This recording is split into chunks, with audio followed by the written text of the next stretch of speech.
The Grammys. It's so fascinating to me that we have this annual event pitting the biggest names in music against one another, where the Academy tries to judge art in this bizarre objective vacuum. Some people walk away with a trophy, most leave empty-handed, and everybody gets mad on Twitter. And while Album of the Year is the major one, I think Best New Artist is a sneakily interesting category. This Grammy is given to a promising new name who's just starting to break through to the mainstream, and I think this award is them predicting who the next big thing will be. That may sound obvious, but as you'll see in this video, it's easier said than done. Today, I'm going to be ranking every Best New Artist of the 21st century, and here's my criteria: how much I like them / how talented I think they are, their degree of star power, and with this, I don't mean were they famous at the time, I'm judging how accurate that prediction was of them being the next big thing. Did they become ultra successful? And finally, do I think they deserved the award compared to the other musicians nominated that year?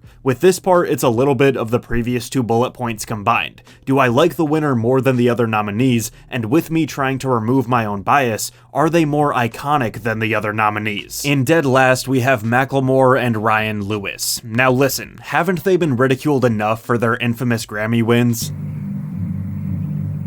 No. One of the most hated figures in hip-hop over the last decade, Macklemore came onto the scene with a meme song, won a lot at the Grammys that year, apologized for winning, and things were never the same. At the end of the day, the album he won for was not terrible. It's kinda cringy and it's not nearly as charming as it's trying to be, but this rapper / producer duo was decent. These guys were on top of the world right before the Grammys, but they're a prime example of Best New Artist being a potential curse.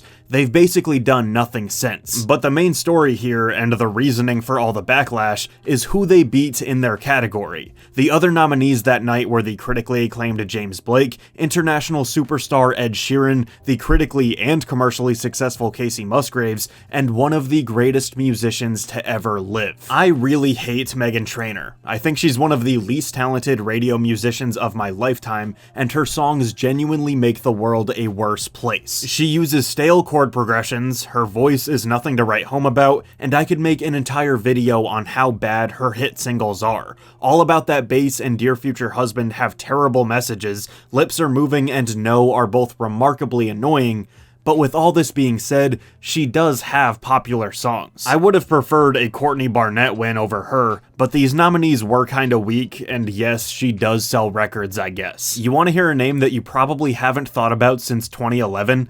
Remember Esperanza Spalding? This one's unfortunate because she's probably one of the most skilled people on this entire list. She's an accomplished multi-instrumentalist that, fun fact, is the only jazz musician to ever win this award.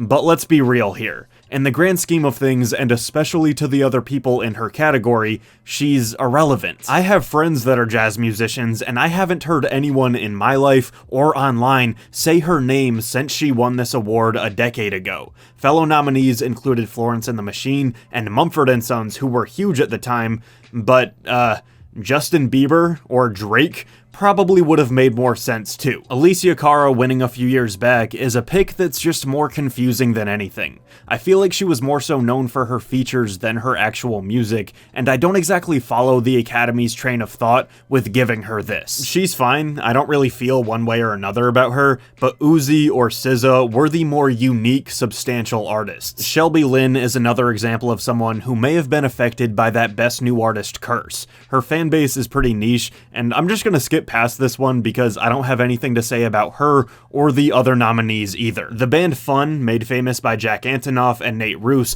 was enormous in 2012. We Are Young and Some Nights were a couple of anthemic indie pop singles, but you'd expect more than two decent tracks for the recipient of this prize. The Lumineers winning would have been fine, Alabama Shakes would have been cool, but I'm sorry that I have to be the one to tell you this, these two goobers won instead of Frank Ocean. 2004 and 2010 both saw relatively weak nominees with half-decent winners and one big snub in my opinion. I'd be fine with Evanescence beating out Fountains of Wayne, Heather Headley, and maybe Sean Paul, but certainly not 50 Cent. And then similarly, the Zac Brown Band is one of the better contemporary country acts, so sure, I'd take them over the Ting Tings, Silver Sun Pickups, and probably Keri Hilson, but MGMT should have taken it home. Regardless of how good the music is that Maroon 5's putting out these days, they released 2 two albums that I'm a fan of, and there's absolutely no denying their star power over time. They've been super relevant for 19 years, which is very impressive. So when you're comparing them to these three nominees that I've never heard of, they tower over them in comparison.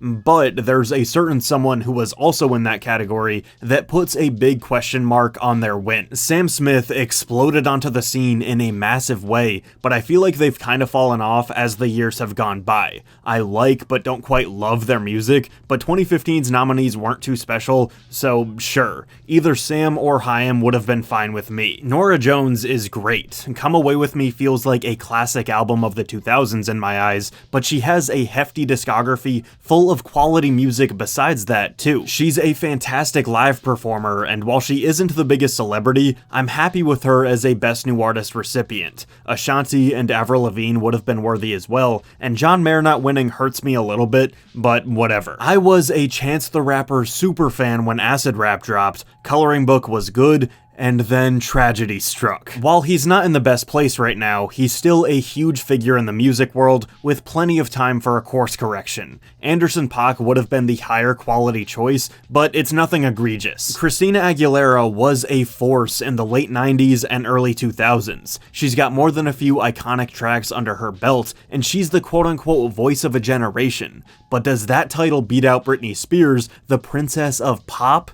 I'd give Britney the edge on this one, but I think that there are valid arguments for both. John Legend is an intriguing example. Between Greenlight, Ordinary People, and All of Me, he's had fantastic songs that are also super popular throughout his career. But I feel like I think of him less as a musician and more as this famous artist that just does everything. Of course I think he's deserving, even though Fall Out Boy have certainly made their mark too. I just think he's taken a much different career path than most of the other people on this list. Like a few other superstars that I've mentioned, Alicia Keys started her career as a breath of fresh air, then slowly turned into a formulaic artist who continued to thrive more or less based on past accomplishments. While I personally prefer most of the people in the previous placements, I cannot deny her status as a cultural idol. It's been about a decade since she's made a hit, yet she's still a beloved mainstream figure. Linkin Park is the only one that maybe deserves a shout for that year, but I don't know. Carrie Underwood is another selection that makes so much sense that I'm ignoring the fact that I don't listen to her music whatsoever. She's broken record after record, she's one of the highest selling musicians of the century, and while Imogen Heap is really cool, I'm not gonna pretend like she got snubbed by some nobody. Bon Iver is the entry where my personal bias is shining through the most. Justin Vernon is one of my all-time favorite singer-songwriters. The first three records are among my favorites ever, and I could go on and on. While the band isn't exactly famous to the general viewing public, they're one of the biggest names in indie music, so I'm not really sure how to rate that in terms of star power. J. Cole and Nicki Minaj absolutely dwarf Bon Iver when it comes to commercial sales and icon status, so that's why they didn't crack my top 5. Get ready to make comments about recency bias for these last few picks. Starting with Megan Thee Stallion, she's one of the biggest names in music right now, and I actually enjoy listening to her stuff. Her or Phoebe winning would have made my day, so things worked out. P.S. When it comes to representation, a very explicit black woman rapper winning Best New Artist at the Grammys is a monumental achievement. Shout out to Lauryn Hill for paving the way, but this is new ground. Continuing on the loophole of they're still new so they haven't had the chance to get washed up yet, Dua Lipa is a fantastic choice for Best New Artist. Not only does she make hit records, but it's some of the best pop music I've heard in a long time. Future Nostalgia was one of the best albums of last year, the production was flawless, and she brought something genuinely unique to the radio. She's a bona fide star, and among all the other people that she was nominated against, she's the real standout. The only other act besides Bon Iver that I would call an all-time favorite, Amy Winehouse is a legend. Back to Black is one of the best albums of the 2000s, she brought so much emotion and soul to popular music, and she is sorely missed every day. With all of that being said, Taylor Swift was also nominated that year, and all of her accolades go without saying. Obviously, I would prefer Amy, but I wouldn't be doing my job if I didn't mention Taylor being more than deserving as well. Again with the recency bias, but come on, Billie Eilish was the second person in history to win all of the Big Four Grammys in the same night. That's incredible. She's dropped some of my favorite music over the last couple of years, she's another megastar, and the sky is the limit for her. Sure, there were a couple of other people that night that I would have also liked to see win, but at the end of the day, that award was Billie's. Do I like Adele's music? Sure. I love Chasing Pavements, Make You Feel My Love, When We Were Young, I think He Won't Go is underrated, and obviously you've got the world-renowned hits like Hello, Someone Like You, and Rolling in the Deep.